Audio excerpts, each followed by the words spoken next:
ओम नमः सिद्धेभ्यः। दिवाशयन व्यसन। आज हम दिवाशयन व्यसन के ऊपर आचार्य श्री के चिंतन को ले रहे हैं। श्रम की थकान दूर करने के लिए विश्राम करना, निद्रा लेना आवश्यक है। संपूर्ण औषधियों का अपना एक स्थान है, परंतु नींद का अपना ही महत्व है। तनावग्रसित, चिंता युक्त, काम वासनाओं से पीड़ित व्यक्ति को शीघ्र ही सोना उचित है। इष्ट वियोग से दुखित आर्द्र ध्यान में बैठे व्यक्ति को पूर्ण निद्रा मिल जाए तो उसका वियोग जन्य दुख हल्का हो जाता है। निद्रा न भी आए फिर भी आंखें बंद कर शांति से परमात्मा का स्मरण व तत्व चिंतन करते रहना चाहिए, जिससे श्रम की थकान एवं चिंता की ज्वाला अवश्य ही शांत होगी। नींद से शारीरिक एवं मानसिक दोनों ही थकानें दूर हो जाती है। नवीन स्फूर्ति का संचार होता है, चित्त प्रसन्न होता है, चिंता का विस्मरण होता है। नींद प्राकृतिक ही लेना चाहिए।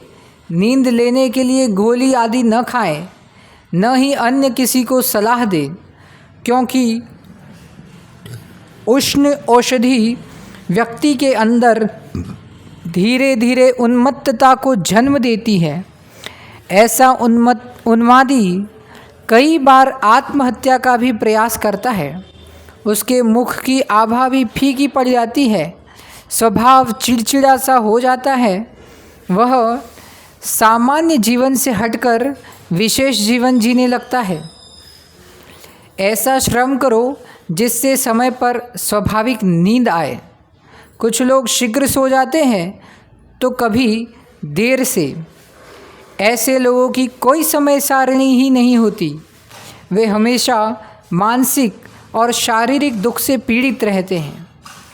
नियत काल में नींद लेना चाहिए और नियत काल में उठ जाना चाहिए, क्योंकि असमय का जागना और असमय का सोना दोनों ही स्वास्थ्य की दृष्टि से हानिकारक है। जो शाम होते ही सो जाते हैं और प्रातः सूर्योदय के बाद जागते हैं, वे विशिष्ट विद्या की सिद्धि नहीं कर पाते। ब्रह्म मुहूर्त में सूर्योदय के पूर्व जग जाना चाहिए। ब्रह्म मुहूर्त सोने का नहीं, ध्यान अध्ययन का है। विद्यार्थी जन, साधु महात्माओं, सज्जनों को सूर्योदय के पूर्व ब्रह्म मुहूर्त में शय्यासन छोड़ देना चाहिए और प्रभु भजन, आत्मध्यान, विद्या अध्ययन में लग जाना चाहिए। एक स्वस्थ पुरुष के लिए 6 घंटे की नींद पर्याप्त है। शिशु बालक को अधिक सोना चाहिए, पर युवा को 6 घंटे पर्याप्त है। वृद्ध अवस्था में नींद स्वतः ही कम होने लगती है। योगी जन तप साधना से निद्रा विजय करते हैं, फिर भी उन्हें शरीर श्रम अनुसार अल्प निद्रा लेना चाहिए। मित भाषण, मित भोजन और मित निद्रा यह योगी जनों की पहचान है। अति निद्रा और अनिद्रा दोनों ही रोग के कारण होते हैं और दोनों के होने पर व्यक्ति अस्वस्थ हो जाता है, पागलपन छा जाता है।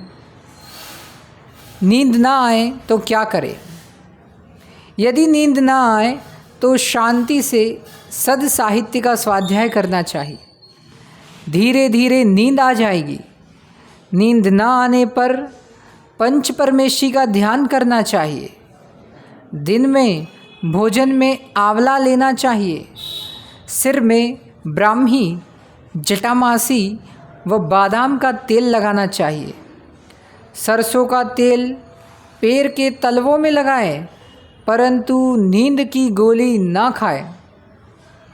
रात्रि में उचित विश्राम करें, दिन में मेहनत करें। दिन में सोने का पूर्ण निषेध समझना चाहिए। आगम दृष्टि से दिन में सोने से दर्शनावर्णी और ज्ञानावर्णी कर्म का विशिष्ट आश्रव बंद होता है, इसीलिए दिन में सोने की आदत नहीं बनाना। दिवाशयन दिन में सोना एक व्यसन है जो शारीरिक, मानसिक और आर्थिक क्षति का कारण है। ज्ञान क्षेत्र भी दिन के सोने से प्रभावित होता है। ग्रीष्म काल को छोड़कर शेष काल में दिन में सोने के लिए आयुर्वेद शास्त्र भी निषेध करता है। ग्रीष्म ऋतु को छोड़कर अन्य ऋतुओं में दिन में सोने वाले के रोग वृद्धि तथा मृत्यु होने का निरूपण धन्वंतरी ने किया है। आचार्य प्रवर श्री सोमदेव सूरी ने नीति वाक्यामृत ग्रंथ में लिखा है कि दिन में शयन शरीर में छिपे हुए अनेक रोग रूपी सर्पों को जगाने का कारण और सभी कार्य सिद्धि में बाधक है। सार यह है कि स्वस्थ और कार्य सिद्धि चाहने वाले को ग्रीष्म काल में छोड़कर अन्य ऋतुओं में दिन में नहीं सोना चाहिए। दिन में सोने से प्रमाद, आलस्य, कफ वृद्धि, मोटापन, बुद्धि की ठस्ता, विस्मरण शक्ति आदि की वृद्धि होती है। समझदारों को प्रयत्नपूर्वक दिन में नहीं सोना चाहिए। ओम नमः।